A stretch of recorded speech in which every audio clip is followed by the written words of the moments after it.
মার্কিন president Donald ট্রাম্পের কাছে ফোন করে সাহায্য চাইলেন ফ্রান্সের প্রেসিডেন্ট ইমানুয়েল ম্যাক্রো।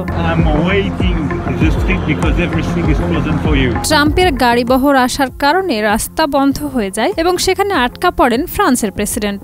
অনেকক্ষণ অপেক্ষার পরও পুলিশ কর্মকর্তারা তাকে রাস্তা পার হওয়ার অনুমতি না দেওয়ায় ম্যাক্রো গাড়ি থেকে নেমে তাদের সাথে কথা বলতে যান। তবে কোনো ফল না পাওয়ায় তিনি সরাসরি মার্কিন প্রেসিডেন্ট ডোনাল্ড ট্রাম্পকে ফোন করে নিজের অসুবিধার কথা জানান। ঘটনাটি ঘটেছিল 22 সেপ্টেম্বর, যখন ফ্রান্সের প্রেসিডেন্ট জাতিসংঘের একটি অনুষ্ঠানে ফিলিস্তিনকে আনুষ্ঠানিকভাবে রাষ্ট্র হিসেবে স্বীকৃতি দেন। এরপর তিনি নিউ ইয়র্কের রাস্তায় প্রায় আধা ঘন্টা হাঁটেন।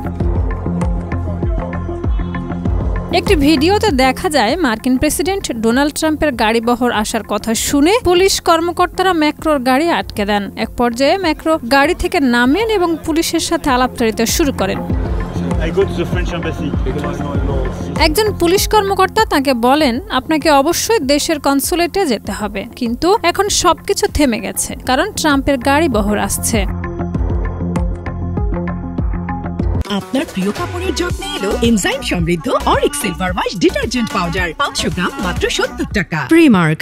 ইমানুয়েল ম্যাক্রো তখন জানিয়ে দেন, আমি তো গাড়িবহর দেখতে পাচ্ছি না, আমাকে রাস্তা পার হতে দিন। এরপর তিনি ধাতব প্রতিবন্ধকের পাশে দাঁড়িয়ে ফোন বের করে ট্রাম্পকে ফোন করেন। হাসি মুখে ফোনে তিনি বলেন, আপনি কেমন আছেন? ভাবুন তো, আমি এখন রাস্তায় দাঁড়িয়ে আছি কারণ সবকিছু আপনার জন্য থেমে গেছে।